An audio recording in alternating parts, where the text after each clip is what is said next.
Ассалаумағалейкум, қалдарыңыз қалай? Бүгінгі сабақта біз осындай үйге арналған аяқ киім тоқитын боламыз. Мына тобыққа дейін жабық тұрады. Мінекей осындай алдында трейді деп айтады, қазіргі кезде трейді гүлмен тоқитын боламыз. Бұл бізде 37-38 размер. Мінекей. Бұл үшін бізге қандай заттар керек, қазір түсіндіріп айта кететін боламын. Мінекей, бізге мынандай дайын табан керек болады. Екі крючогымыз керек болады. Біреуі 2,5, екіншісі мынаның 2 миллиметрлік жағын пайдаланатын боламыз. Мынада 2,5 миллиметр, 2 миллиметрлік 2 крючогымыз керек болады.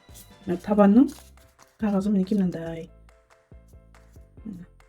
турецкий. Және бізге акрил жіптер керек болады. Иранский акрил жіптер. 100 грамда 300 метр. Бізге 3 түсі керек болады. Мен уже мына жерде үлгісін тоқыған болатын сіздерге көрсетуге. Шестиугольный мотив деп айтамыз, орысша 6 бұрышты мотивпен тоқитын боламыз. Мына жағынан қарағанда мені осылай көрінеді, ал алдынан қарағанда былай көрінеді. Және қайшымыз керек болады. Ендеше бастайық. Бізге және айта кететін жайт, табанын әрлеп тоқуымыз үшін Қытайдың мынандай жібек жіптері керек болады. Біз ендеше бастаймыз. Екінші крючокпен бізге мына табанды әрлеп шығу үшін керек болады.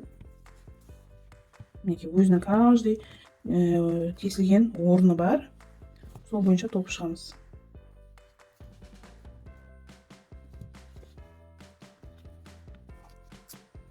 Мына крючокке мән беріңіздер, 2. Мен мына жерден бастайын.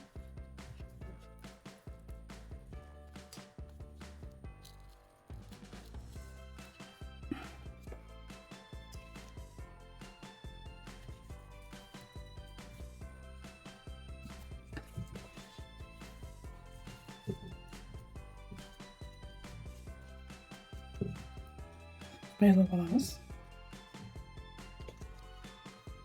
Енді осы жерден біз 2 көз іліп шығарамыз. Қазір сәл жақындатайын. Мінекей.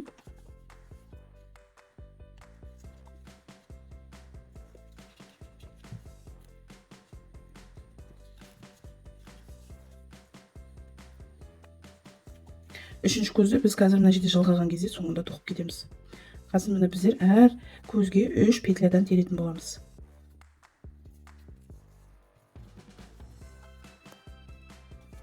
Біреуін ілдік.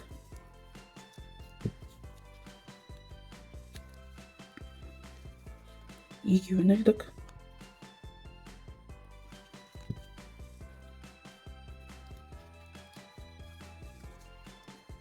Мінекей. 3-еуін ілдік. Енді келесі көзге көшеміз. Мінекей.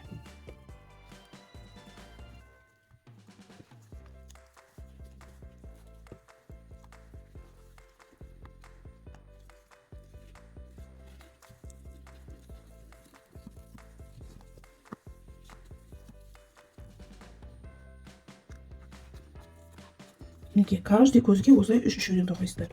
Қазір тағы бір рет көрсетейін.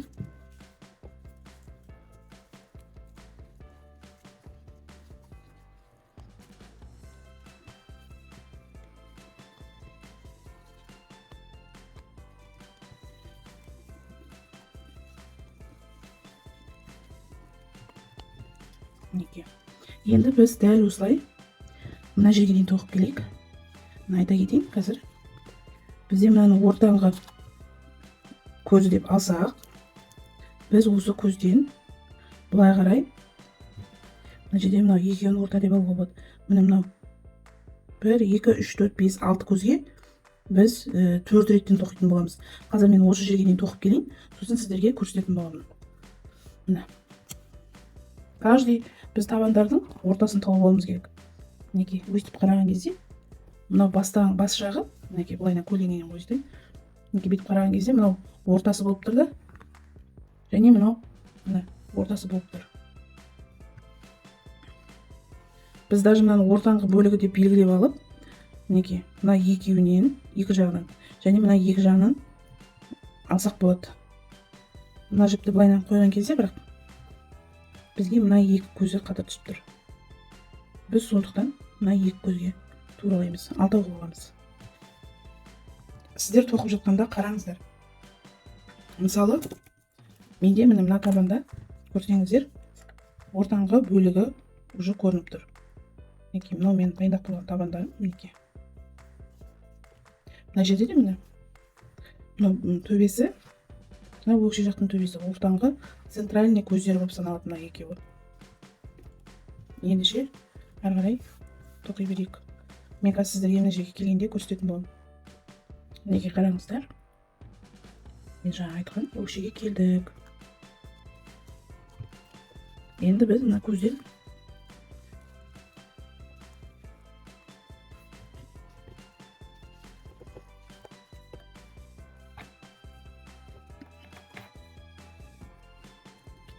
төрт реттен тоқимын.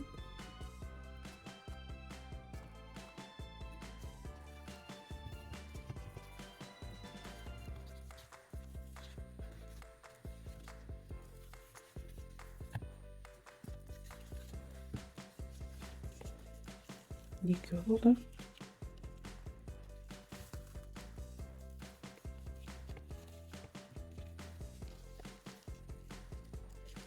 Үшеуі болды. Төртеу болды.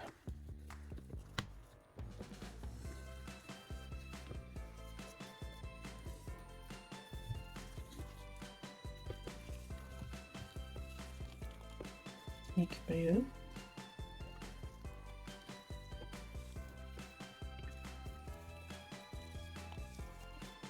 Екеу. Үшеу.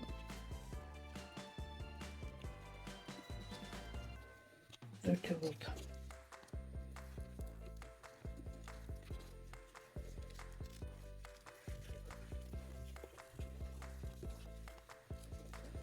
Біреу. Мен сіздерге айтпақшы айтуды ұмытып кеттім. Мынау сіздерге тоқып көрсетіп жатқаным 39-шы размердің табаны. Ал біз негізі тапочканы 37-38-ге тоқимыз. Мына 39-шы размердің табанын обвеска жасап жатырмыз. Кішкентай размер болған соң мына жерде міне өкшесінде бірақ центральный точка болып тұр, мына жерде екі точка болып тұр. Мен мынаны алдын ала дайындап аламын. Сіздерге 39-40 размерді обвеска жасап көрсетіп жатырмын мына жерде. Так, төртеуін тоқыдық. Келесі көзімізге де төртеу тоқимыз.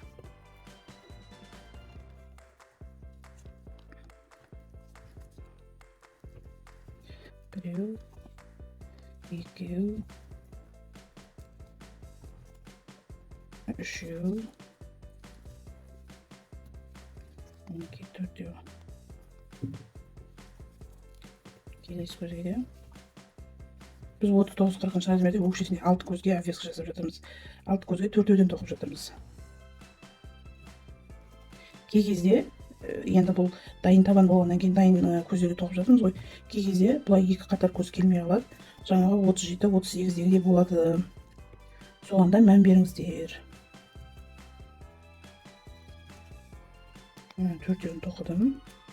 Біз уже мына жерде төртеуін тоқыдық. Бесінші көз тоқладымыз. Біреу, екеу, үшеу, төртеу. Мына соңғы алтыншы көзімізге төрт көзден тоқып жатырмыз. Бір, екі, үш, төрт. Енді біз мына жақтың барлығын бағанағы басындағыдай үш көзден алып тоқимыз. Тағы бір рет көрсетейін. Ары қарай өздеріңіз самостоятельно тоқисыздар. Мінекей бір,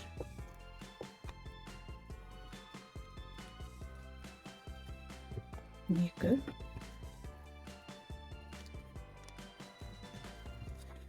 3 келесі көзге де дәл солай 3-3-тен тоқимыз енді. 1 2 2 3 дәл солай мына бас жағына дейін тоқып келіңіздер. Сосын бас жағының тоқу әдісін көрсететін боламын. Мінекей қараңыздар, бас жағына келдік. Мінекей мынау центральный көз деп аламыз. Содан кейін 1 2 және 3 4 осы 1 2 3 4 5 көзге біз 37 размерде 4 көзден тоқыдық. 39 размерде біз мына жерден бастауымыз керек. Естеріңізде болсын, бұл обвязка табаны сіздің размеріңізге сай келу үшін. Мінекей қараңыздар, 39 размерде біз мына бастапқы көзді санамағанда 1 2 3 көзге, мына жақтан 3 көз, ортасынан мен 7 көз, 6-7 көзге 4-ден тоқуымыз керек болады. Неке. Ал біз 37 размерге тоқып жатқаннан кейін аяқ киімді сіздерге 37 размермен көрсетейін деп тұрмын. 37 размерде 1 2 3 4 5 көзге біз 4-ден тоқуымыз керек. Мен сіздерге 37 размердікін тоқып көрсете беремін. 39 размерде мына екі жақтағы көзді қосып аласыздар. 1 2 3 4 5 6 7 көзге сонда сіздер 4 көзден тоқисыздар.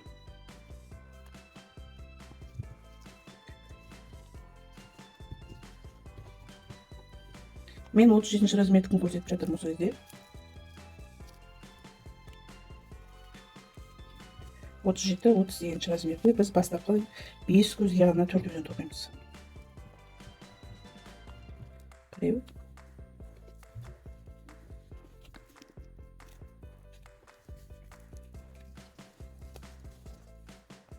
2 3 2 4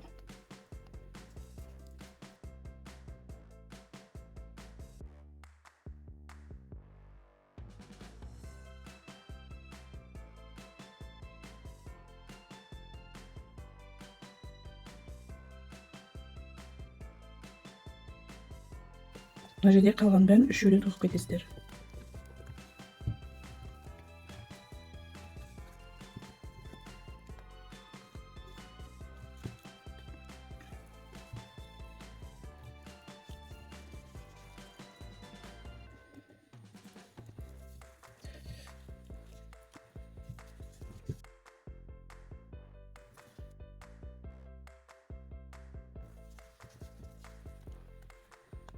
Осылай міне барлығын тоқып келесіздер. Мінекей қараңыздар, соңғы бағана біз бастаған жерге келдік. Біз бұл жерден 2 көз ғана алған болатынбыз. Мінекей 3-ші көзімізді алдық және жібімізді үзіп